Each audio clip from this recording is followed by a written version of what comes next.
Hey, what's up, guys? Welcome to the Being Beautifully Honest podcast and channel. Thanks so much for being here, for being subscribed. If you're not, go ahead and hit that button. And if you're listening to this on YouTube, hit that like button. It's like walking into the room and hitting that light switch. We just want to go ahead and brighten up the place. So let's get into this podversation/reality chat. I'm probably going to do several more podversations on this neneleakes Carlos King interview situation because I listened to part 2 and listen, there were definitely a lot of points that were made and I'm trying not to laugh because listen, I was laughing when Carlos was allegedly, like he likes to try and use a lot now, saying crying because I didn't buy it. I felt that it was performative. I felt that it was a put on. I felt that it was a show and a stunt. I really did not connect with him. It did not feel real to me. Listen, you can feel how you want to feel. You can say what you want to say. But in my personal opinion, I just did not buy the tears that he was shedding for Nene. Okay. But I really want to break it down. And I started to do a reaction to the entirety of the interview, the second part. But as you know, over here, I like to try to keep it brief. So I was not going to do that because that second part was over an hour long. The first part was over an hour and a half. So we're going to have to break it down into bits. I was listening and passing as I was doing some other things. So I didn't really get to make notes. But listen. What I want to just say now is this, and I'll do some other conversations as I get time. But what I really want to talk about is the fact that this is season 15 of The Real Housewives of Atlanta. Okay? And Nene, she has the right to feel however she wants to feel. No one's taking her feelings away from her. I can't say that she doesn't have the right to feel how she feels.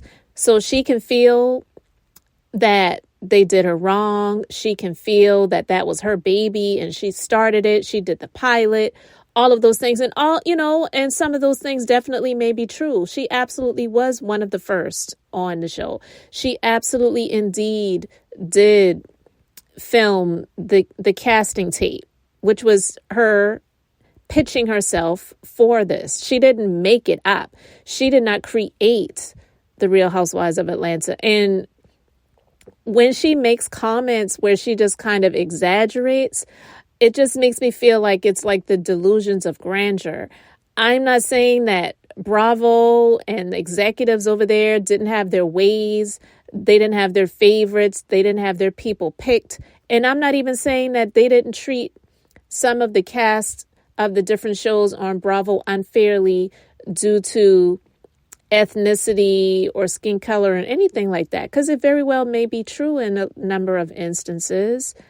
But Nene tends to not take accountability for her own actions. And that's why it makes it hard for me to root for her. I don't want to see her suffer. I don't want to see her continuously spiral down. I know she said that she was blacklisted in the industry. But, I just feel that I know she went through a lot too, because she definitely was dealing with the illness of her husband at the time, who ultimately passed. And I don't know.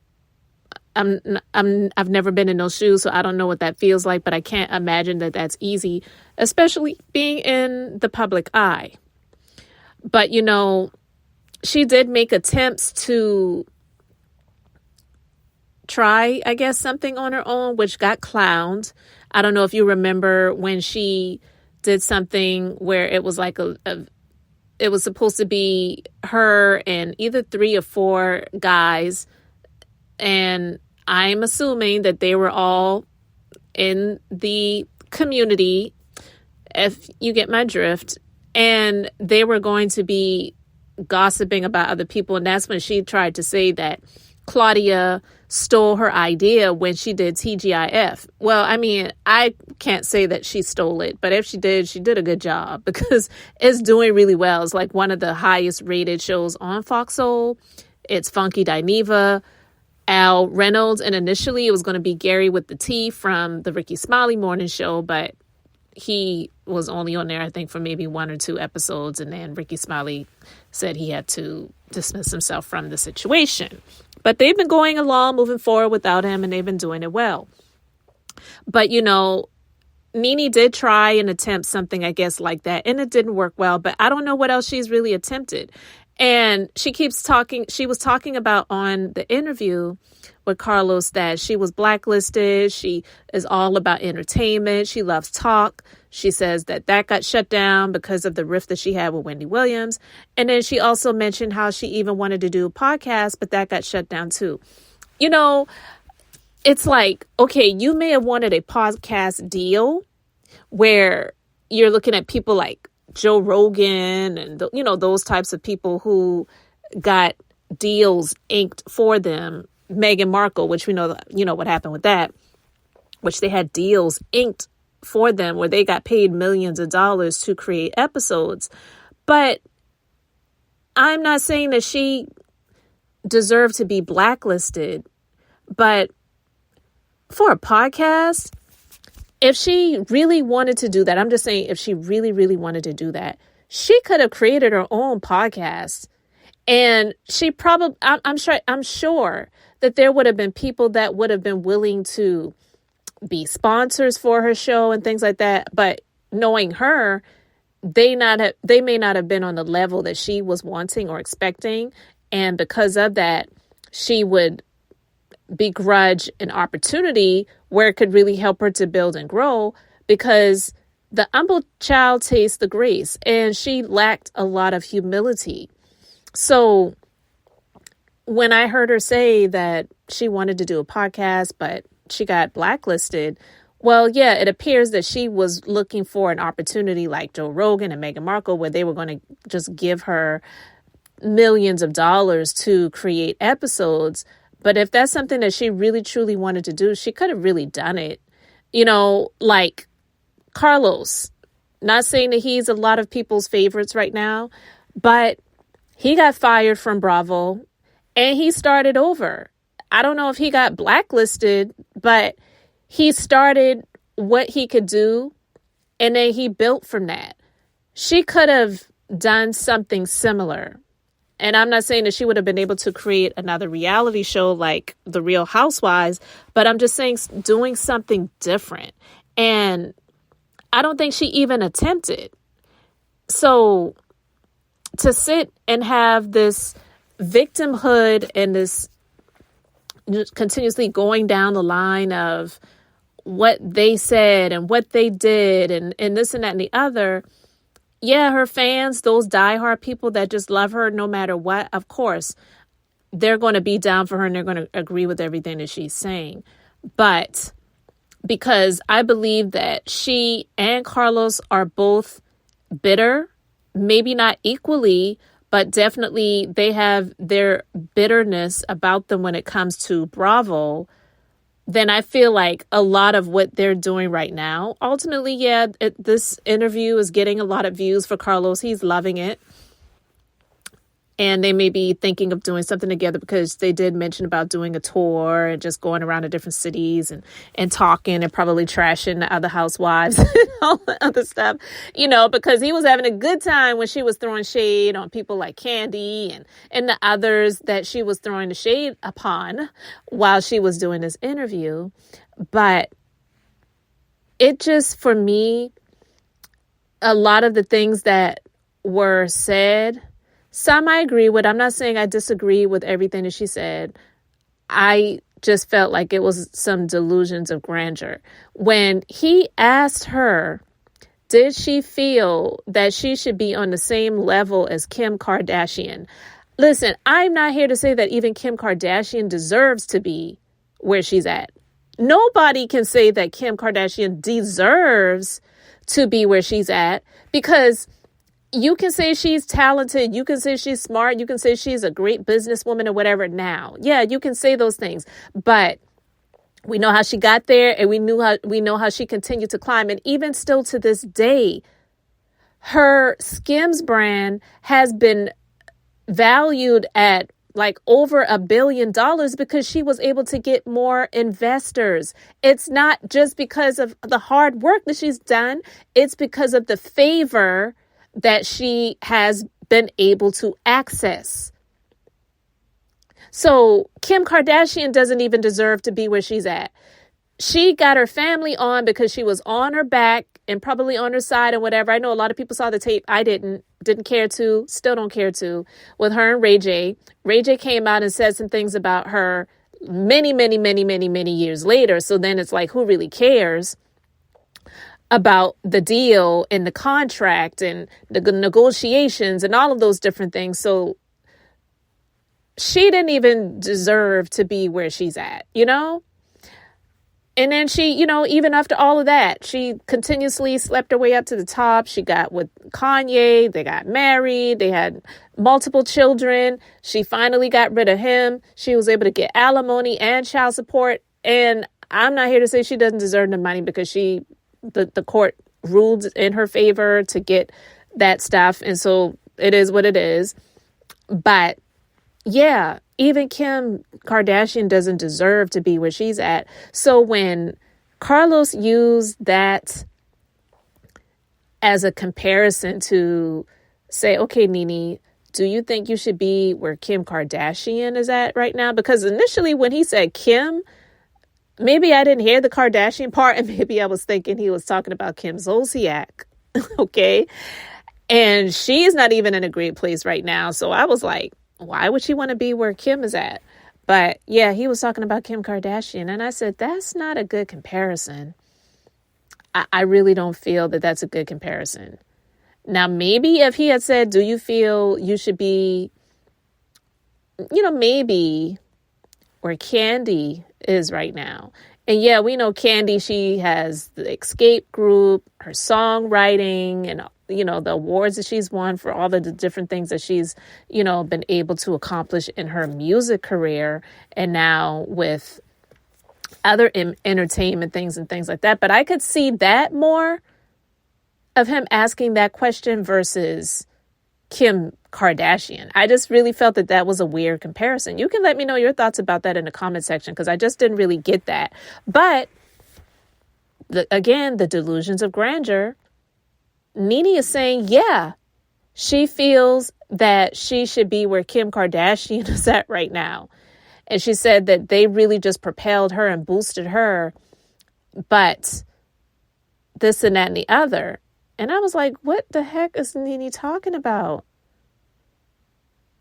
One, yeah, we know how things are in this country, and I'm just going to put that where it's at, and you know exactly what I mean.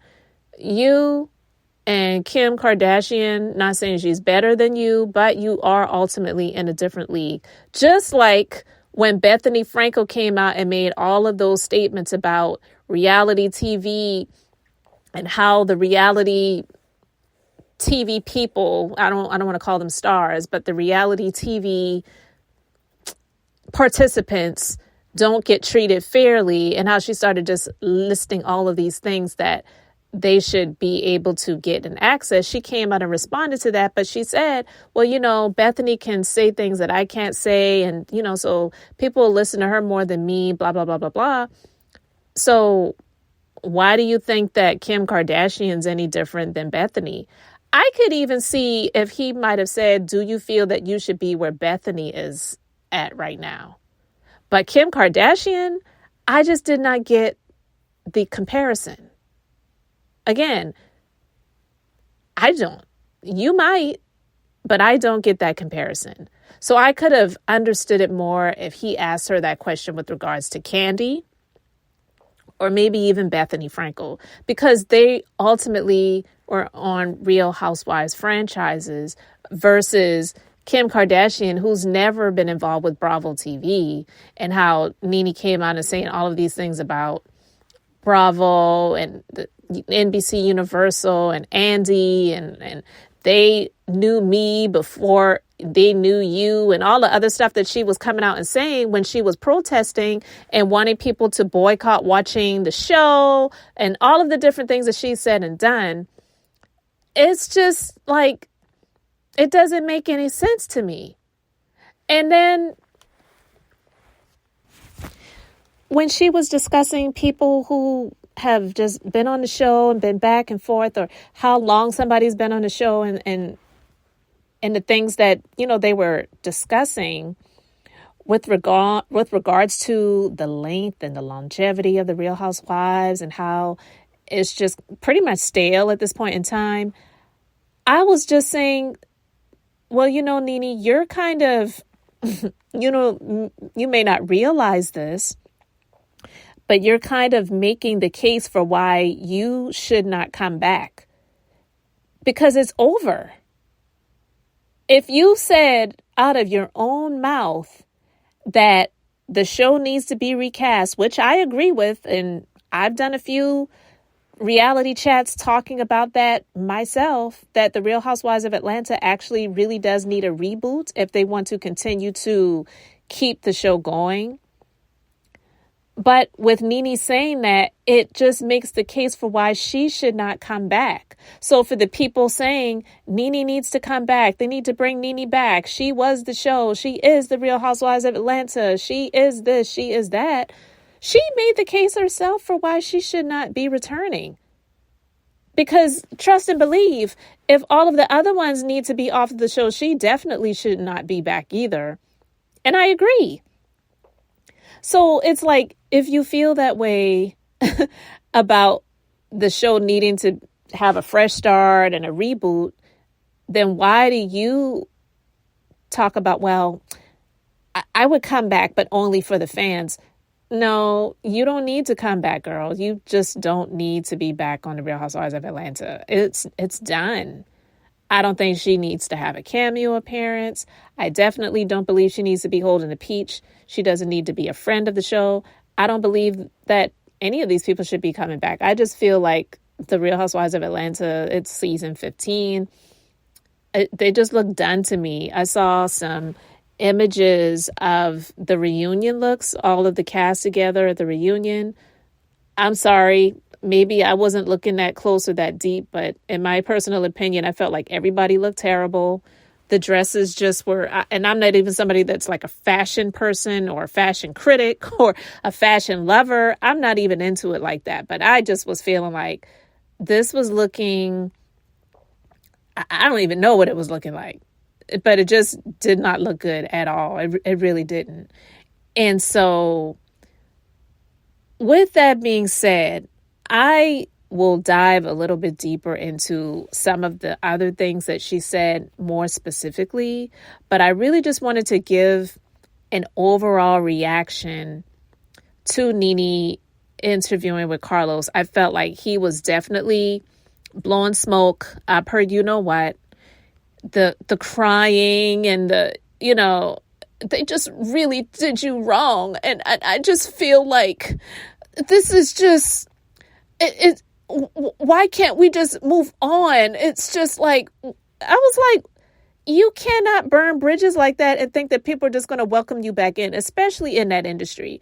You call those people racist. You call Andy a cokehead and insinuated a number of other things. And like, girl, it'll never happen. It will never happen. I know they said never say never, but I'm sorry. I just don't see that ever happening. She cannot be the one. I'm not saying that there may not have been other people that they see more favorable because of situations, if you get my drift, that may have been able to say things that would be deemed as unforgivable, but they would forgive at some point in time, maybe not immediately, and move forward. But he's pissed at Bethany right now. So it's like Carlos having this tearful moment to express. I just feel like he was putting on. I felt like he knew that maybe Andy might not be intentionally watching it, but it's going to get back to him.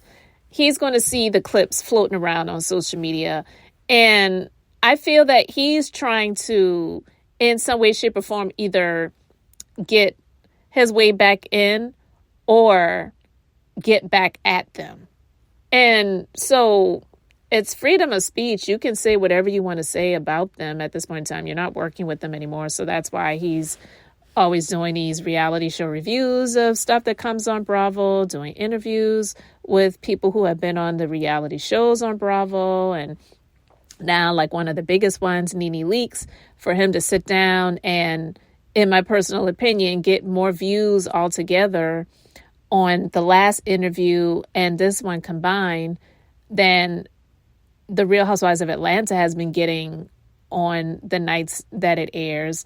But we'll also include his own reality shows, The Love and Marriage, Huntsville, Detroit, DC, getting more views in all those too. So this is something that benefits him. So him sitting there and crying tears with Nene about how they did her so wrong and she doesn't deserve this and this can be squashed and people just need to come together. Like, no, this is a business. You can't be out there. She was an independent contractor. All of those people, they're independent contractors, okay? So you sign a contract. It's up to you to have your contract renegotiated and reviewed and say, I agree to this, but I want to edit this. I want to take this out. And if they all can come to a meeting of the minds and agree to get those things done, then albeit that's so, fine. But contractual work is not guaranteed. You're not guaranteed to come back every single time. And neither are jobs when you are a W-2 employee. They don't have to keep you on the job. They can fire you.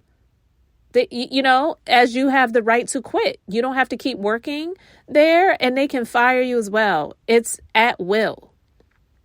They can't fire you for being Black or being gay or being Hispanic or being Asian. Like, there are those things where we have these rules and regulations where you're not supposed to discriminate. But if you don't like the fact that somebody's hair is blue, you could fire them because you don't like the fact that they came to work with blue hair. That is actually something that you can do, but you can't fire them because they're Black and you don't like Black people. So, you know what I mean? So I'm just saying that to say, ultimately, it's a contractual position. You were an independent contractor. You were blessed over time to be able to get raises and get upgraded and get treated more fairly in the monetary department, and you got more opportunities and things like that. Like, you have to learn how to be grateful. And I just feel like she forgets how she started smelling herself. That's an old saying. And not being humble. And yeah, we all can make bad decisions in life and look back over them, but it's looking back over them and seeing the error of your ways and trying to do better, but just standing in it and acting like, well, yeah, okay. And then it doesn't make those who truly see the truth and the light want to really do much with you anymore. So she can say that she'll never be friends with Cynthia again because she knows what Cynthia did behind the scenes to try to get her fired. But she never mentions how she tried to get Cynthia fired by insinuating she's not bringing anything to the show. And that's something that Nene is good for. She did it with Portia. When she and Portia got into it on whatever season that was, and Portia was saying, well, you tried to get me fired from the show. She's like, I never tried to get you fired. I never said you should be fired. It was a game of semantics. We know Nene is good for that. She will insinuate something. She may not say the actual thing. We know what she's talking about. But her response to it, instead of saying, you know what, I effed up. I'm sorry. I was in a bad headspace. I was pissed because of some stuff that I was going through, or I was feeling like you was doing this, that, and the other, so I retaliated or whatever. No, she will say, I never said that. Yeah, you may not have said the actual words. Cynthia Bailey needs to be fired. Portia needs to be fired. But she did insinuate. And so she's good for that. She will say that she didn't actually say something when she actually insinuated it. She just didn't say the exact words verbatim. So there's just some things you can't come back to and you can't come back from. And so the delusions of grandeur, I mean, I hope she's in a good place right now. It looks like she is. It sounds like she is. But just continuing to be in that space of everyone did me dirty, everyone did me wrong. Girl, you were extremely benefiting in these situations, and then you just started really getting high and mighty and ahead of yourself and ahead of others and not being humble. And the Bible says it all the time. Pride comes before a fall. I wish her nothing but the best. I don't wish her any harm or whatever. But as far as the Real Housewives of Atlanta goes, that ship has sailed, sweetheart. And listening to her and Carlos, there was a lot of things that she said that I can say I agree with. And I'll get into those things later. But both of them, I feel like they don't really take accountability, because we know the accusation that Candy put out there about Carlos. And then there's other things when it comes to Love and Marriage Huntsville and things that I feel, my personal opinion, I feel that he isn't right about, and how he treats this N-word that used to be married to Melody, that does not deserve to be a freaking showrunner for the show, let alone being on the camera. But that's neither here nor there. But I just really feel like he coddles people that don't deserve to be coddled, like that trash bag Hotel Holt, birth name Martell. He was coddling Nene in a number of ways, but he has his motives for doing things like that. I don't know. I mean, I know it's about money. I mean, let's just be honest, okay? It's about money, but the delusions of grandeur, it was just like, wow. I agreed with some of the things that she was saying, but there were a lot of things where I was just like, come on now, Nene, really? But I'll get into those in another conversation, because I just want to break some of the things down individually. So anyway, guys, I wanted to just give my thoughts overall about the final interview. So let me know your thoughts in the comments section. Thank you so much for being here, for liking and subscribing. I'm Beth, just being beautifully honest. So until the next time, I wanted to keep it brief, beautiful, and I'm going to say bye.